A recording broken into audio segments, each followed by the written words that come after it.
This is very interesting. Thank you so much for giving us this insight. Yeah. So pretty much, I think we have a digital divide where the youngsters, as the startup founders, they are not aware of the fact that although they are already digital and then everywhere is like digital, for the older generation and those people who Yeah. are on the ground, right? They still have a very huge sort of challenge for them to just do the digitization alone.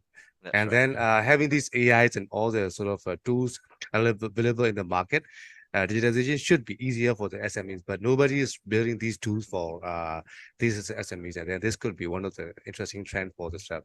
Thank you Yeah. so much for giving us this. This is a brilliant sort of idea. And how about yeah, so this is like a repeat of the question, right? Yeah. What are the investors are looking for a startup? And then you already sort of answer the question, Mhm. basically the financial metrics and everything. So let me Yeah. just skip to the next question. Sure. So, do you encourage a startup to do cross-border since day one?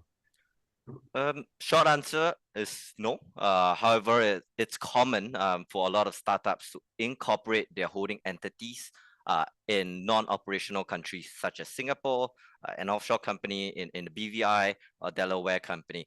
A lot of this solely for the purpose of fundraising. All right. As for going cross-border, I would recommend having at least some traction and validity in the local market. I mentioned earlier, proof of concept, proof of value. This is very important before I would say you can think about going cross-border and really identifying product market fit, right? Who's the customer you're going to solve for? Who's the customers that's going to pay you, and how do you reach them? I think that those are very, very important concepts to identify before going cross-border. I see. So it's having a foothold in the market, at least sort of very small niche, is Yeah. very important, according to you, right? So basically, we need to have some kind of sort of a proof on the ground, and then Yeah. a concrete sort of concept, Yeah. and then you can extend this to the cross border. Yeah. To make this a little bit more relevant, the company that we are in, Seedefy, we are based in Singapore. A lot of our investors are based in Singapore. Startups today are based in Singapore. But I'm sure we would find even better product market fit outside of Singapore, where we would typically see a lot of the regional countries wanting to raise money from Singapore investors. Yeah, and then essentially that would be a better fit than Singapore startups raising from Singapore investors because the country is just so small. I see. So even for you, you start with investors who are just around you Yeah, and just within your reach, so that you have enough investors, then you just reach out for the cross-border. So this is the best example for sort of all the other stuff as well, right? So that's basically, right. having a footprint within your arm's length, and then make sure that all the sort of ideas are at least sort of proven and Mhm. in a very small niche way, and then start exploring sort of outbound what is feasible That's right.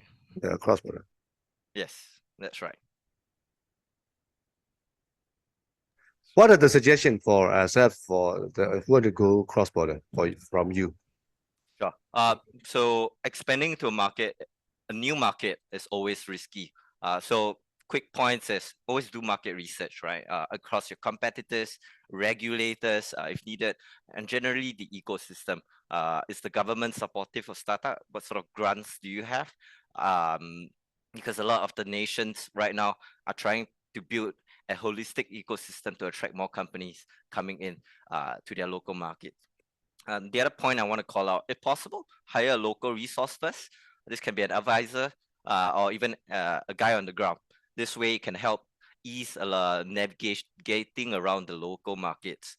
And finally, when you decide to go cross border and go to market, it's important to localize your website, product, and marketing efforts to better achieve your goals.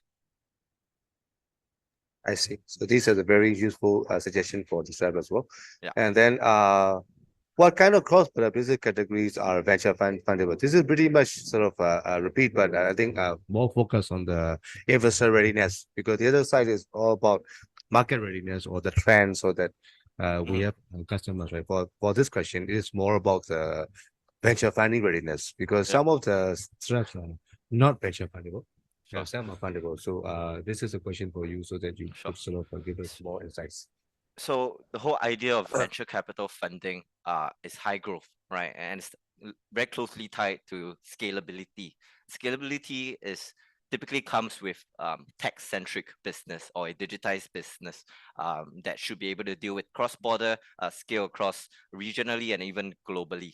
So the nature of tech-centric business are scalable. Take e-commerce, for example, versus a brick and mortar mom and pop shop. Definitely an e-commerce company would scale much easily than your traditional mom and pop shop. So yeah, tech-centric business are mostly venture fundable. I see. So whatever sort of business you have, like sort of trying to equip with the tech, and then that Yeah. would be sort of allowing you to scale better, or even sort of grow cost per so at some point in time. So pretty much, I think tech driven businesses are Business. venture funded. So if That's you right. want to be if you get funded by the venture capital and a lot of funding things, then tech is one of the things for us to consider, I guess. That's right. So which country is the best for, it's like a sample a leading question, right? I So understand. which country is the best for setting up a company to serve Sure. a cross-border market? So for Southeast Asia, Singapore for sure. I think the government has done a great job in building a holistic ecosystem, right? From ease of starting a business requires less than 2 days or 3 days today. Very favorable tax rates and stringent laws actually that reduces the amount of fraud activity in the market. So with a combination of these strong talent pool as well, makes it a hub that attracts investors and more startups at least we see a lot more startups setting up their holding entities here in Singapore for the sole purpose of fundraising. And then they sort of scale their operation outside of Singapore, say Indonesia, Thailand, where the market is much bigger and more attractive. How about the West? What you mentioned about Delaware as well, right? So what Yeah. are the other sort of Yep. So countries? Dubai. those are fine as well. Delaware or offshore companies. It really depends on, I would say, what the investor preference is. A lot of the Southeast Asian or Singapore investors would want to invest in a Singapore holding entity.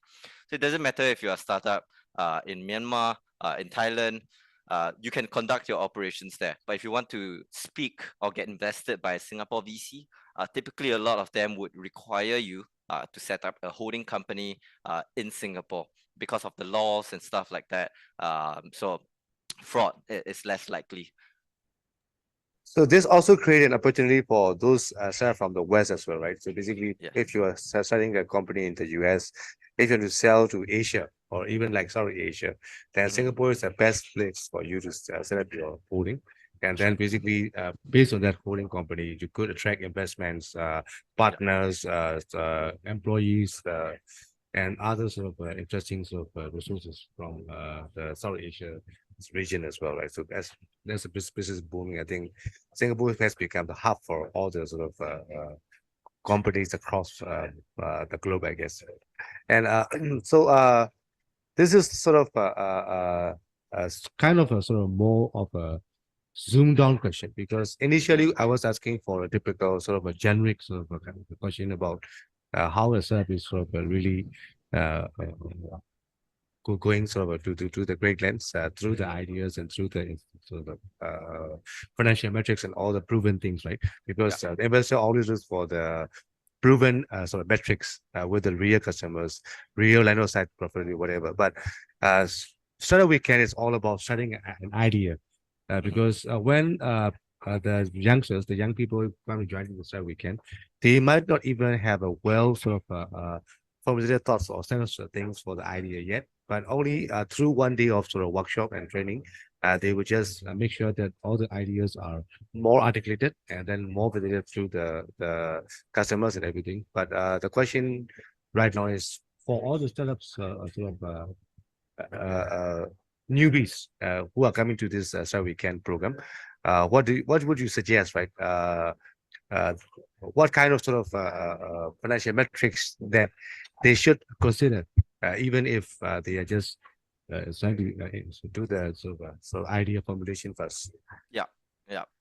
So I would say it depends on the nature of the business.